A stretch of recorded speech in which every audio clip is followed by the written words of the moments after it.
aller rapidement donc aux côtés donc de l'information, passer maximum une dizaine donc de minutes avec vous pour faire donc un breaking news, parler donc de la situation qui prévaut au niveau donc de la Côte d'Ivoire. Nous avons l'impression que les choses commencent un tout petit peu à se préciser hein, d'ici peu de temps. Il risque donc d'avoir des mouvements du côté donc d'Abidjan.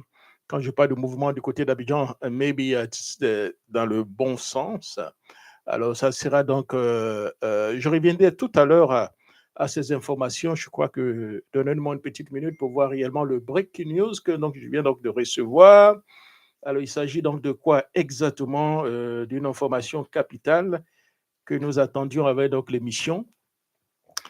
J'espère que nous allons donc avoir rapidement donc ce breaking news. Let's put this way. Do we know what's going on here? One second. Alors, je pense que nous n'avons pas donc cette information. Hein. Alors, nous n'avons pas, donc nous continuons rapidement, cher ami, avec la petite information que nous allons voulu mettre à votre disposition concernant donc le résumé donc, de la déclaration de M. Laurent Gbagbo le 18 septembre 2025. L'ancien président, l'ancien chef d'État et président donc, du PPACI, Laurent Gbagbo, a tenu donc une conférence donc, de presse pour commenter donc, la situation politique après donc, la décision donc, du Conseil constitutionnel donc, du 8 septembre 2025. Le premier constat, un constat initial. M. Laurent Gbagbo donc, a remercié donc, la presse et annonce que donc, cette rencontre sera la première donc d'une série donc d'échanges réguliers. Il revient donc sur la consultation avec divers acteurs politiques à la suite donc de l'invalidation de nombreuses candidatures. Et ensuite, deuxième option évoquée. Il y a eu donc deux options qui ont été donc évoquées pendant donc les discussions. D'abord, soutenir donc un candidat retenu par le Conseil constitutionnel, ce que Gbagbo rejette en affirmant n'avoir jamais soutenu un tel plan donc de précaution. Et deuxième point, deuxième proposition, c'est de résister par des actions démocratiques et pacifiques afin donc d'exiger donc des élections inclusives, le respect donc de la Constitution. Et cette option qui s'impose selon lui, l'option qui s'impose sur M. Laurent Gbagbo, c'est très clair. Hein. Il n'est pas question donc d'aller supporter une candidature préfabriquée, une candidature fabriquée, bien soutenue par M. Ouattara, en choisissant lui-même ses candidats pour aller les battre à plat de couture à une élection donc présidentielle. Le Front populaire ivoirien et autres décident donc d'aller organiser donc ce sont donc des organisations donc démocratiques, des manifestations démocratiques et pacifiques pour expliquer au gouvernement de M. Ouattara que la voie qu'ils ont empruntée n'est pas du tout la bonne. Et ensuite, il y a donc le troisième point, c'est donc le rejet donc, du 4 mandat. Laurent Gbagbo affirme qu'Alassane Ouattara et le PP et le RADR devenu RHP transforment la Côte d'Ivoire en un royaume personnel et violentent donc l'alternance donc démocratique. Il rappelle il ne peut pas et il ne doit pas y avoir donc un 4 mandat, position ferme et centrale donc, de sa déclaration. À 4 points, il y a eu donc la dénonciation donc, du processus électoral. La liste électorale est qualifiée donc de contestation, la CEI jugée donc de non crédible et le processus actuel présenté comme n'offrant aucune garantie donc, de transparence. Laurent Gbagbo estime hein, que donc, l'avenir de la démocratie ivoirienne et des libertés donc, publiques est en jeu. Appelle donc à la responsabilité historique. Il exhorte donc M. Ouattara à ne pas donc répéter donc l'épisode douloureux donc de 2010, rappelant donc le prix payé par donc le pays lors donc de cette crise. Il affirme qu'il est encore temps de revenir aux fondamentaux. Le respect donc de la Constitution, hein, souveraineté donc populaire, égalité devant donc la loi, vérité donc des urnes. Voilà, le peuple doit être celui qui décide librement donc de ses dirigeants. En conclusion, M. Laurent Gbagbo insiste, gouverner n'est pas donc confisquer donc le pouvoir, mais préparer la paix et respecter donc le peuple. Il donc appelle à l'unité et donc à la mobilisation donc au pacifique. Il a donc déterminé, et c'est ce qui est déterminé, hein, nous serons encore plus forts que la répression. Et donc mobiliser, il dit, nous serons encore plus forts que toute manœuvre. Voilà un peu de façon donc générale le résumé donc de la réunion donc de PPACI aujourd'hui avec en tête M. Laurent Gbagbo. Alors, on va aller rapidement, ladies and gentlemen, puisqu'on n'a pas encore assez de temps, hein, on va aller rapidement du côté donc de l'analyse politique que nous pouvons donc faire de cette déclaration donc de Laurent Gbagbo. Donc, positivement, on peut dire dans un positionnement, on peut parler dans un premier temps, le point de l'analyse, c'est donc le positionnement donc, de M. Laurent Gbagbo. Hein. Donc, cette déclaration hein, place donc Laurent Gbagbo comme actuellement, puisque M. Thiam n'est pas là, donc le leader donc, de l'opposition démocratique refusant toute compromission avec un système électoral jugé donc déjà verrouillé. Il se pose en garant donc, de la Constitution et en porteur donc, d'une mémoire historique. La crise post-électorale qu'on connaît déjà en 2010, pour légitimer donc son appel donc à la vigilance. Il a donc fait appel à la crise donc de 2010 et ses conséquences. En somme, il demande à M. Ouattara d'éviter donc le scénario ce bis de repetita de ce qui s'est passé donc voilà en 2010. Ensuite, la cible principale ici de M. Ouattara, c'est de M. Laurent Gbagbo, c'est M. Ouattara et le RDR devenu RHTP.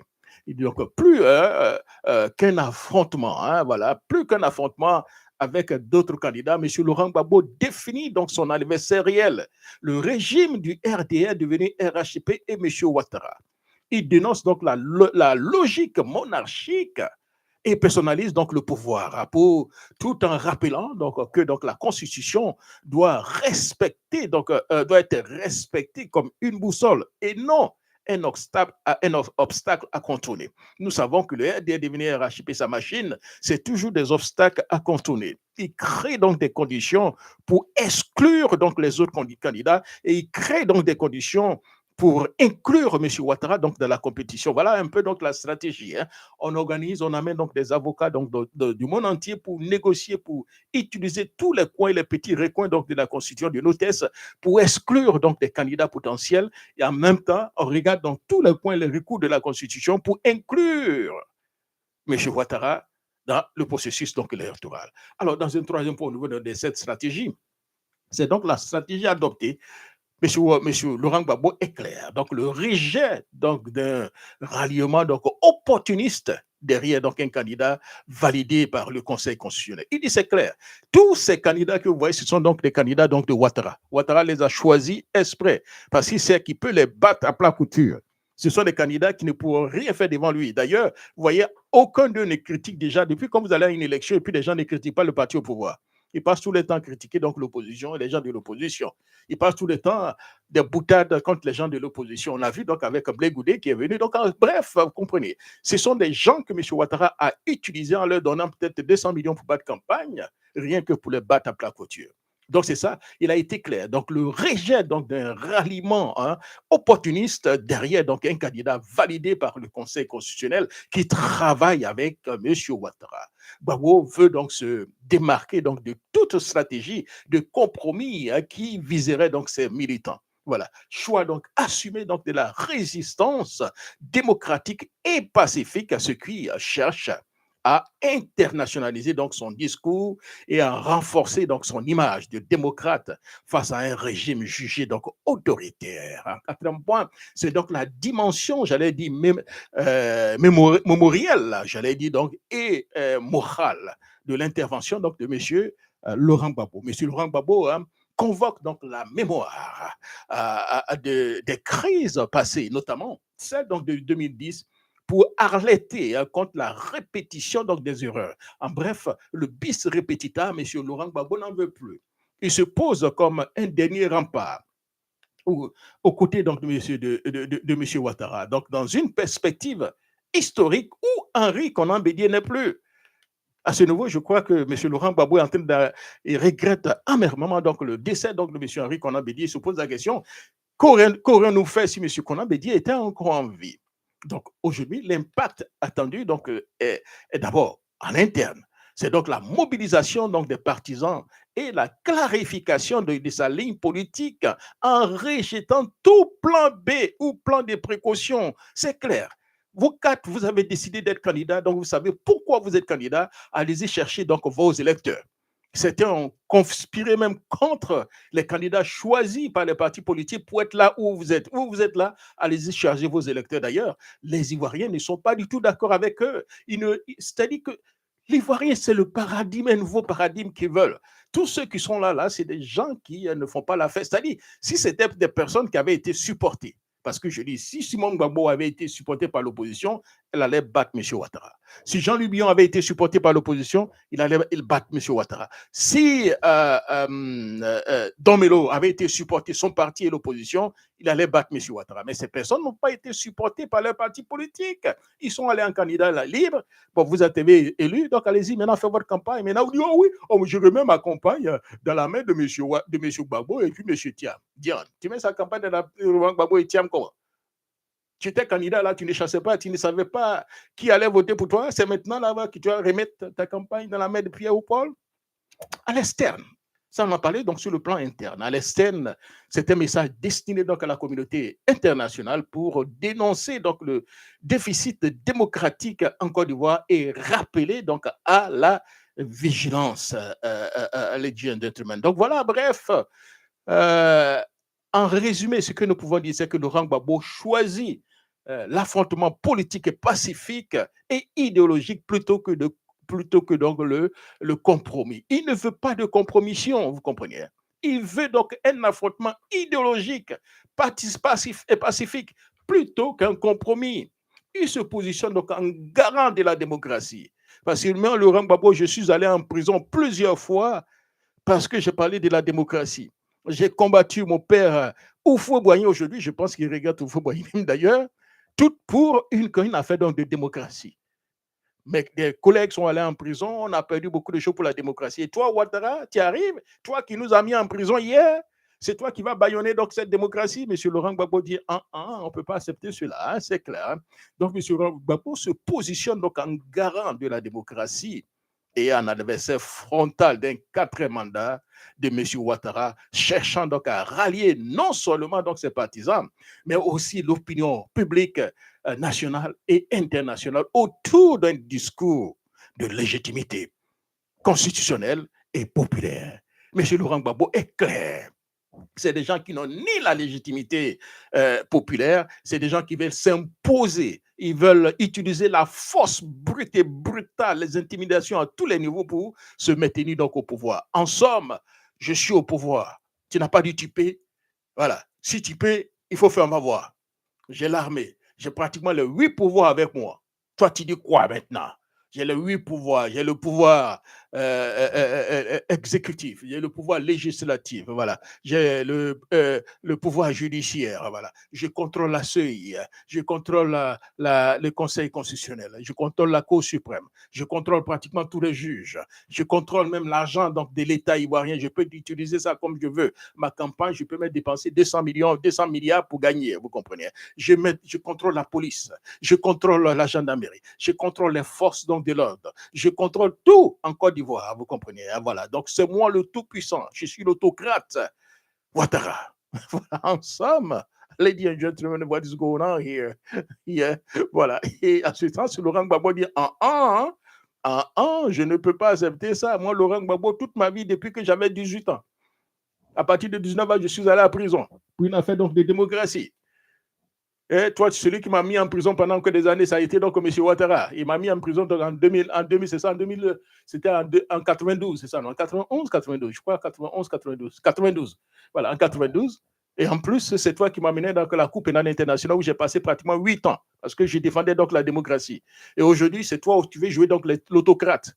Tu as mené donc les Européens pour venir bombarder ma résidence. J'ai été humilié sous prétexte que je ne voulais pas du tout appliquer la démocratie. Et toi, tu viens t'asseoir là-bas pour voler donc les élections, voler un 3e mandat, voler un 4e mandat. Moi, Laurent Gbagbo, je ne peux pas accepter ça. Que malgré l'or que tu vas me donner, malgré mon état, je ne peux pas accepter. C'est contre les mœurs. Voilà, en somme, le résumé donc, voilà, de l'intervention donc, de Laurent Gbagbo qui se positionne ici, ladies and gentlemen, comme celui qui défend la démocratie. Il dit, vous pouvez m'accuser de tout. Voilà.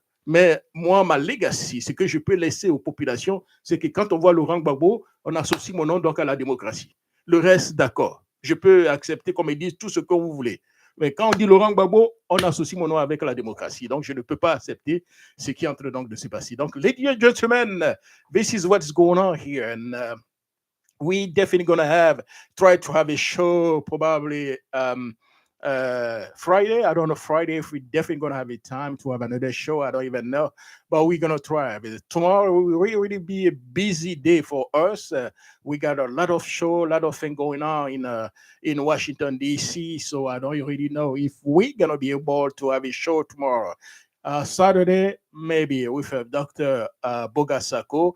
And next week will be another a big day because I definitely going to have the General Assembly in New York, and I don't even know, definitely going to have the opportunity to have another show. So, merci beaucoup les gars. Donc, ce que je suis en train de dire, c'est que voilà, demain vendredi, nous avons beaucoup donc d'actualités, beaucoup d'événements. Je ne sais pas si on aura un show. Tout dépendra, ça m'étonnerait d'ailleurs, mais tout dépendra. Who knows? Maybe we're going to have a show. Who knows? Mais alors, je vais vous laisser.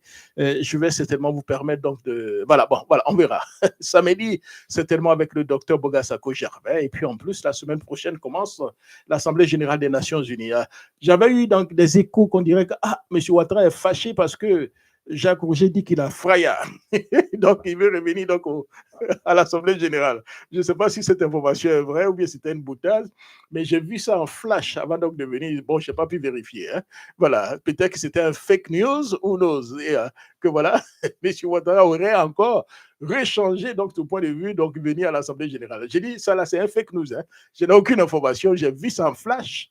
Je n'ai pas eu le temps donc de vérifier. Vous savez, si M. Ouattara arrive à l'Assemblée générale, ça ne va pas m'étonner, hein, parce qu'il s'appelle le brave Tchè. Comment les gens vont dire que j'ai fraya devant Thiam. OK. Et ensuite, pour finir, hein, le sujet que nous avons commencé depuis longtemps et tous les Ivoiriens avaient certainement, pas parce qu'ils avaient peur, au vu donc de la crise ivoirienne, ils se méfiaient donc d'en parler. C'est donc l'article 48 qui, selon eux, frappe M. Thiam. Aujourd'hui, tout le monde commence à en parler. D'ailleurs, l'avocat de PDCI-RDA, M. Blessy Chrysostome, a été très clair. L'article 48 frappe bel et bien donc M. Ouattara. A-t-il renoncé à la nationalité voltaïque et burkinabé? A-t-il renoncé à cette nationalité? On demande la nationalité de Thiam. Oui, Thiam a été français. Mais toi, tu as été burkinabé, voltaïque. Est-ce que tu as renoncé à cette nationalité? Jusqu'à présent, on n'a pas vu cela. Bon, voilà. Donc aujourd'hui, l'avocat donc, du PDCI-RDA demande à M. Ouattara, put up or shut up. Il faut nous montrer que tu as réellement renoncé donc, à la nationalité de voltaïque et burkinabé.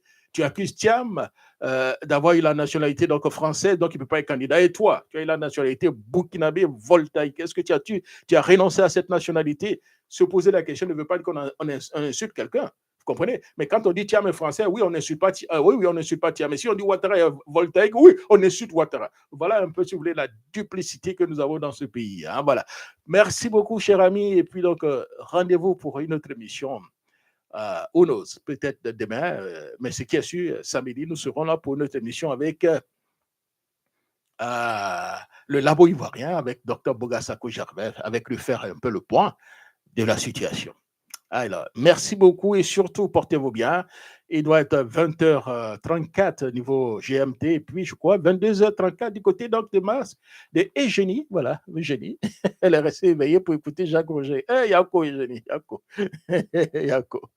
Merci beaucoup, les gars. Et surtout, rendez-vous pour notre émission une autre fois et à très bientôt. Bye bye.